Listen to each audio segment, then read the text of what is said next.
দিনটোতে 16টা খুব important file ইয়াতে চহী কৰিছে আৰু নিশ্চয়কৈ এই প্ৰতিটো ফাইলে বা প্ৰতিটো সিদ্ধান্তই একোটা ভাল সিদ্ধান্ত আৰু আপোনালোকক মই মুখ্যমন্ত্ৰীৰ কাৰ্যালয় যে সম্পূৰ্ণ হৈ পৰিল আৰু ইয়াত পৰাই কাৰ্যালয়টো কাৰ্যক্ষম আজিৰে পৰা হ'ল সেই কথাটো জনাব আজি যিসমূহ ইয়াতে চহী কৰিলে সেই সম্পৰ্কে আপোনালোকক জনাব বিচাৰিছোঁ।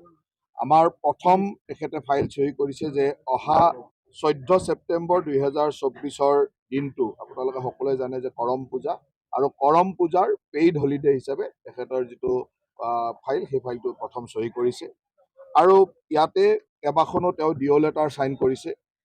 স্পেচিয়েলি ইউনিয়ন ফাইনেন্স মিনিষ্টাৰক ৰিগাৰ্ডিং JJMৰ ক্ষেত্ৰত এখন ডিঅ' লেটাৰ পঠাইছে। Union minister of petroleum and natural গেছক হেলিকপ্টাৰ ৰিলেটেড ইছ্যুৰ কাৰণে ডিঅ' লেটাৰ পঠাইছে। আজি কনষ্টিটিউশ্যন মেনেজমেণ্ট ছ'চাইটিৰ ফাইলটো তেওঁ ইছ্যু কৰিছে। তাৰ লগে লগে decision taken to engage IT campaign through free and fair bidding process of development of world class application for Seva Setu. Seva Setur কাৰণে এটা খুব ইম্পৰ্টেণ্ট ফাইল লৈছে। Decision taken to constitute 29 paying cabin in Diffu Medical College and Hospital surrounding rupees 10.48 crore. Diffu Medical College 29টা paying cabin নিৰ্মাণৰ কাৰণে আজি file তেওঁ চহী কৰিছে। ননীগোপাল মহন্ত ডাঙৰীয়াক চেয়াৰমেন আদৰ্শ বিদ্যালয় সংগঠনৰ চেয়াৰমেন হিচাপে কণ্টিনিউ কৰাৰ কাৰণে তেওঁ সেই ফাইলতো চহী কৰিছে।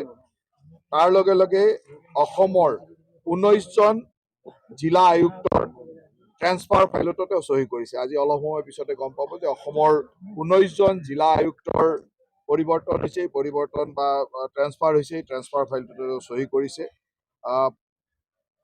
SDPO posting of new officer as SDPO Dhakuakhana and OC Dhakuakhana এইখিনিত ফাইলতো তেওঁ চহী কৰিছে।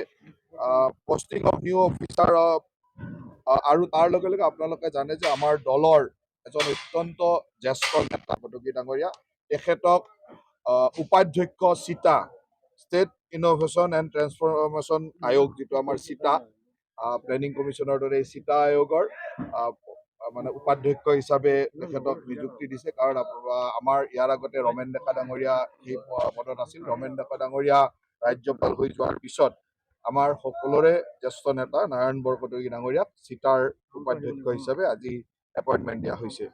তাৰ লগে লগে new SDO post in Jonai and new SDC post in Sivasagar এই ফাইলটোতো তেখেতে চহী কৰিছে।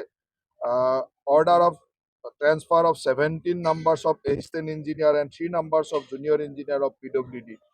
PWDৰ 17জন assistant engineer আৰু 3জন junior engineer চহী কৰিছে। OM approved for intersatisfaction of effort to deter illegal immigrants across international border of Assam. এখন অফিচ মেমৰেণ্ডাম হৈছে যে এই বাংলাদেশৰ সীমাত যি ইলিগেল ইমিগ্ৰেণ্ট বা বাংলাদেশ অনুপ্ৰৱেশকাৰীৰ ক্ষেত্ৰত এখন OM দিয়া হৈছে। কাৰণ এইটো এটা চেঞ্চিটিভ ইছ্যু হৈ আছিলে বাংলাদেশৰ এই ঘটনাৰ পিছত তাৰ এখন OM তেখেতে ইছ্যু কৰিছে। Guideline use of social media platform by the gov department approve. Social media platform কেনেকৈ গভ ডিপাৰ্টমেণ্টবিলাক এপ্ৰুভ কৰিব তাৰ এখন গাইডলাইনো দিয়া হৈছে। এখন OM approve prohibiting new land sale permission in Borpeta town area within the 5 kilometer periphery of Botodroba Than in Nogao and Majuli district for the period of 45 days. Mutation of this area is prohibited. মানে আপোনালোকে জানে যে কেইদিনমান আগত কেবিনেটে এটা সিদ্ধান্ত লৈছিল বা অসম বিধানসভাত সিদ্ধান্তটো হৈছিলে।